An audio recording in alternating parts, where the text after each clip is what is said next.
토지 문제죠. 소유권에 관해서 좀 네. 기억에 남는 사례나 이런 게 있을까요? 이런 게 있었죠. 우리가 이제 그래서 이제 이게 일본어를 할 줄 알면 좀 도움이 되는 건데, 우리나라에서 어떤 게 가장 확실한 소유권인지 아세요? 등기가 됐다라고 해서 다 소유권 인정받는 게 아니거든요. 가장 확실한 거는 안타깝게도 일제 강점기 때 일제가 사정해준 토지, 그러니까 불하해줬다, 불하해준다라고 하거든요. 네. 그러니까 지불하다, 하는 아래 하자를 써가지고 아랫사람한테 지불하는 거를 불하라고 표현하거든요.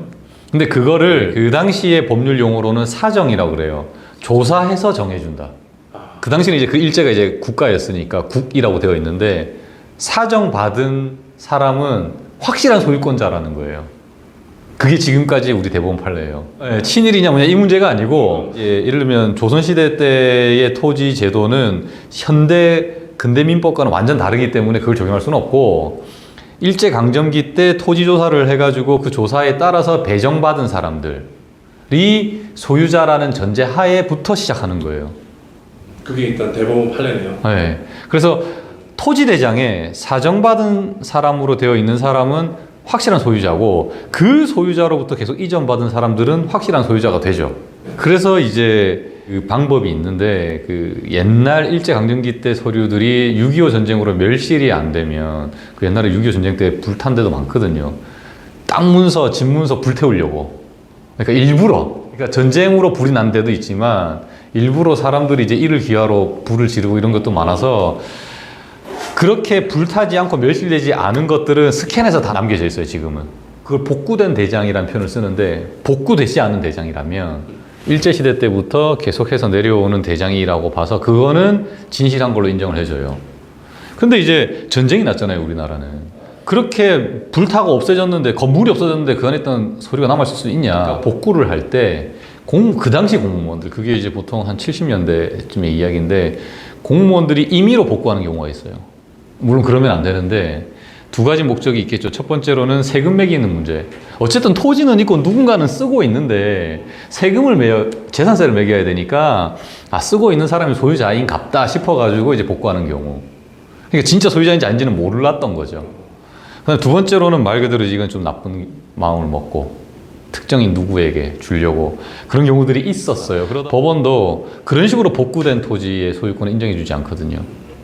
다만 그렇다 하더라도 일제강점기 때부터 서류가 복구되지 않은 거라고 하면 그건 인정해준다는 거예요. 근데 이제 간혹 가다가 이 두 개의 판례를 자기 아전 인수격으로 해석해서 소송을 하시는 분들이 있어요.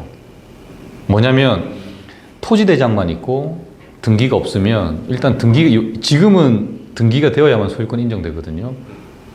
옛날에는 등기가 없어도 소유권 인정해줬단 말이에요. 대장에만 적혀 있어도. 그러다 보니까 요걸 악용을 해가지고 미등기 토지에 대해서 내 토지다. 그러니까 내 토지라고 할 수는 없겠죠. 나의 조상의 토지였다. 할아버지 토지였다라고 주장하면서 그 토지 대장이 적혀 있는 사람 상대로 소송을 하는 경우들이 있어요. 이 사람 이미 죽었을 거 아니에요. 나이가 많으니까. 일제강점기 때 사정받은 사람이 지금도 살아있을 수는 없잖아요. 그래서 죽은 사람이 마치 안 죽은 것처럼, 또는 죽은 사람이 상속인을 찾을 수 없는 것처럼 해가지고 땅을 뺏어가는 경우가 있습니다. 근데 이제 그 후손들은 실제로 그 땅에 경작을 하거나 뭘 하고 있거든요. 실제로 가보면. 근데 등기 신경 쓰는 사람 없거든요. 그러니까 내가 아파트에 살지만 이 아파트의 등기가 어떻게 바뀌고 있는지 얼마나 자주 확인할 것 같아요? 자주 확인 안 하거든요. 처음 계약 체결할 때 확인하고, 뭐 계약 끝날 때쯤 한번 확인할까 말까. 그러니까 땅도 마찬가지니까 모르는 사이에 판결로 막 땅 뺏어가고 이런 경우들이 있어요. 그러니까 그런 판결들을 악용을 해가지고. 그럼 그런 땅, 예를 들어서 사냥을 해야 되는 땅, 네. 그 사람들은 그런 거 어떻게 했어요? 근데 신기하게 그런 거 전문적으로 하는 사람들이 있어요. 특히 이제 예전에 그 모 사무실이 이 경남권역에서 유명한 데가 있었습니다. 그러니까 제가 그 명함도 옛날에 봤는데, 소송을 하다 보니까 전혀 다른 소송이고 전혀 다 상관없는 지역의 땅이었는데도 같은 이거는 직군도 이야기하면 좀 문제 되겠네요. 이제 그 법률 관련 일을, 변호사는 아니고요.